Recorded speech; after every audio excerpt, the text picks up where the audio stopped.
జరిగింది. తెలుగుదేశం పార్టీ కదిరి నియోజకవర్గం పూర్తి స్థాయిలో దీన్ని ఖండిస్తాం.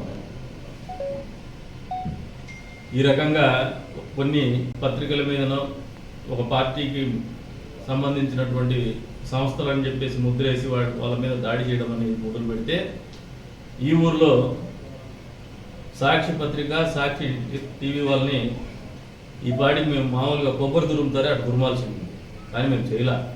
ఒక సంస్థలో ఉన్నారు, ఒక వ్యవస్థలో ఉన్నారు. వ్యవస్థలో భాగంగా వాళ్ళు సంస్థ ఏదైతే లైన్ తీసుకుందో దానికి అనుగుణంగా వాళ్ళు మాట్లాడుతూ లేని అబద్ధాలు చెప్తున్నా కూడా భరిస్తూ ఉన్నాం. భవిష్యత్తులో ఏదే రకమైనటువంటి పంతా ఎంచుకుంటే ఇంకా కొద్దిమంది మాట్లాడుతున్నారంట కొడతామని. ఆ కొట్టేవాళ్ళు ఎవడో ఈసారి కొడితే తెలుస్తుంది. కొబ్బరి తురిమినట్టే తురుగుతాం, మేము వదిలేదేముండదు. ఇది మంచి పద్ధతి కాదు. ఇది ఎవరు కూడా దీన్ని స్వాగతించరు. ఇటువంటివి పునరావృతమైతే ఖచ్చితంగా తెలుగుదేశం పార్టీ కదిరి నియోజకవర్గంగా ఈ నియోజకవర్గంలో జరిగితే మాత్రం పూర్తి స్థాయిలో పాత్రికేయ మిత్రుల తరఫున మేము పోరాడాల్సినటువంటి కార్యక్రమం ఖచ్చితంగా పాటిస్తాం. ఇకపోతే జగన్మోహన్ రెడ్డి గారు ఆయన మాట్లాడరు. సిద్ధం సభకు వచ్చేసి ఆయన ఏం చేసినాడో ప్రజలు ఆయన చేసిన పనులు విశ్వసిస్తున్నటువంటి పరిస్థితులు ఈ రాష్ట్రంలో ఉన్నాయా లేదా అనే ఆలోచన లేకుండా చంద్రబాబు నాయుడు అని మాట్లాడేదే మొదలు పెడతారు. అక్క చెల్లెమ్మలు చంద్రబాబు నాయుడు, ఈ తప్పితే ఇంకోటి లేదు. క్లాస్ వార్ అంటాడు. నిజంగా ఈ 4.5 సంవత్సరాల కాలంలో ఏం చేసినాడో సజ్జల రామకృష్ణారెడ్డి గారు ముందుకు వచ్చేసి మాట్లాడితే బాగా ఉంటుంది. గత సార్వత్రిక ఎన్నికల సందర్భంగా ఈయన మాట్లాడినటువంటి మాటలు బహుశా మర్చిపోయినాడేమో కానీ జనాలు మర్చిపోలేదు, జన సమూహం మర్చిపోలేదు. సిపిఎస్ రద్దు అదేముంది లేక వారం రోజుల్లో చేస్తా అని మాట్లాడాడు ముఖ్యమంత్రి. పాపం బాధుడు అన్నాడు. కరెంటు బిల్లులు 8 సార్లు ఇచ్చినాడు. అంతే స్థాయిలో ఇంట్లో ఎంతమంది చదువుకుంటే అంతమందికి అమ్మ ఒడి ఇస్తా అన్నాడు. ఎంతమందికి ఇస్తున్నాడో అక్క శల్యమ్మలకి తెలుసు. అదే రకంగా 25 మంది ఎంపీలను ఇస్తే ప్రత్యేక హోదా చేస్తా అన్నాడు. వాళ్ళ చెల్లెలు రోడ్డు ఎక్కి అడుగుతాను, దానికి సమాధానం చెప్పి చంద్రబాబు నాయుడు మాట్లాడితే బాగుంటుంది ముఖ్యమంత్రి గారు. పోలవరం చేస్తా అన్నాడు, పూర్తి చేస్తా అన్నాడు. సంవత్సరం వాయిదాలు చెప్పినాడు మామూలుగా. ఇంతవరకు దాన్ని అతిగతి లేదు, అసలు ఏ స్థాయిలో ఉంది చెప్పలేనటువంటి పరిస్థితి. ఇరిగేషన్ మంత్రి ఎవరు కూడా తెలియనటువంటి పరిస్థితి. గంట అరగంట అనుకుని వాళ్ళు ఉన్నారు. అది గంట అరగంటకు అయ్యే పని కాదనేది నీటిపారుదల శాఖ మంత్రికి తెలియదు పాపం. గంట అరగంటకు వేరే నీటిపారుదల పనులు జరగచ్చండి. ఈ నీటిపారుదల పనులు జరగవనేది తెలియలే పాపం నీటిపారుదల శాఖ మంత్రి. మరి ఈ రోజున జగన్మోహన్ రెడ్డికి ఒకటే చెప్తాను, మీరు అభివృద్ధి మీద చర్చకు సిద్ధమంటున్నారు. ఈరోజు తెలుగుదేశం పార్టీ తరఫున ఒక సెల్ఫీ ఛాలెంజ్ మా నియోజకవర్గంలోనే ఇస్తాను.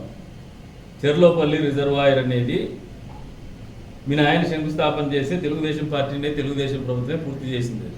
శంకుస్థాపనకే మీరు పరిమితమైనారు. పూర్తి చేసి జలాలు ఇవ్వడం కానీ, నీళ్ళు ఇవ్వడం కానీ, మున్సిపాలిటీకి నీళ్లు కేటాయించడం కానీ తెలుగుదేశం ప్రభుత్వంలో చంద్రబాబు నాయుడు గారు ముఖ్యమంత్రిగా చేసినారు.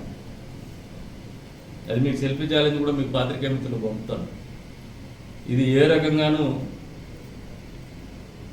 సమంజసంగా లేదు. జగన్మోహన్ రెడ్డి గారు ఎన్నికలకు సమాయత్తం అవుతున్నారు. మద్యపాన నిషేధం చేయకుండా ఎన్నికల్లో పాల్గొనడం, పోటీ చేయనని మాట్లాడినటువంటి ప్రగల్భాలు పలికినటువంటి ఉత్తర కుమారుడు గారు జగన్మోహన్ రెడ్డి గారు ఏ నిమిషం, ఏ గంటలో, ఏ రోజు, ఏ డేటుకు మద్యపాన నిషేధం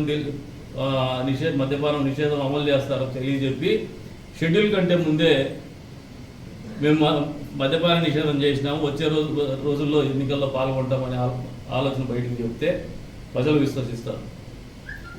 అది కాకుండా చంద్రబాబు నాయుడు అక్క శల్యమ్మల్ని నువ్వు అడుక్కుంటే ఉపయోగం లేదు. జగన్మోహన్ రెడ్డి గారు పాత్రికేయ మిత్రులు కొడితే మీకేం వచ్చేది ఉండదు. ఎంతమందిని కొడతాం?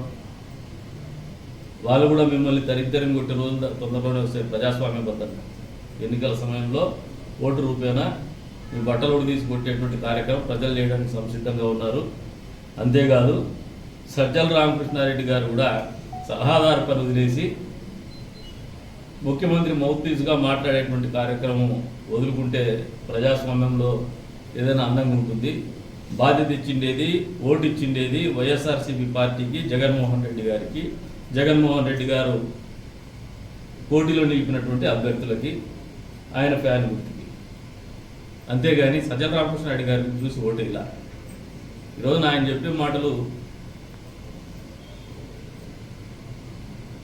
జగన్మోహన్ రెడ్డి గారు పలాయనం చిత్తయించేటువంటి పరిస్థితులు ఎస్కేపిజంలో భాగంగా ఆయన వాడుతున్నాడు. కానీ ప్రజాస్వామ్యబద్ధంగా సజ్జల రామకృష్ణారెడ్డి గారు ఈ రకమైనటువంటి మాటలు చెప్పడానికైతే అనర్హులని చెప్పేసి ఈ సందర్భంగా తెలియజేస్తున్నాం. వచ్చే రోజుల్లో ప్రజలు పెద్ద ఎత్తున జగన్మోహన్ రెడ్డి గారికి ఏదైతే సిద్ధం సభని 52 నియోజకవర్గాల నుంచి డబ్బులు ఇచ్చి దొరుకుతున్నాడో పాపం, దానికంటే 100 రెట్లు పెద్ద సంఖ్యలో ప్రజలు తెలుగుదేశం పార్టీకి మద్దతు తెలిపి ఈ 52 నియోజకవర్గాల్లో కూడా వచ్చే రోజుల్లో ఎన్నికల ఫలితాన్ని శాసించబోతోందనేది కూడా వాస్తవం అని చెప్పేసి తెలియజెప్తున్నాం. ఏదైతే మళ్ళీ ఒకసారి చెప్తున్నాం, పాత్రికేయ మిత్రుల మీద జరిగినటువంటి దాడిని అతి హేయమైన చర్య, రాజకీయాల్లో ఉన్నటువంటి ఏ వ్యక్తి కూడా చేయకూడని చర్యగానే మేము ఆలోచన చేస్తున్నాం, అభివర్ణిస్తున్నాం. దీన్ని తీవ్ర స్థాయిలో ఖండిస్తాము. మాట్లాడలేకపోయినాను, దాన్ని అన్నదా భావించద్దని చెప్పేసి పాత్రికేయ మిత్రులకు తెలియజేస్తున్నాను. ఏదైతే మొన్నటి రోజున ముఖ్యమంత్రి గారి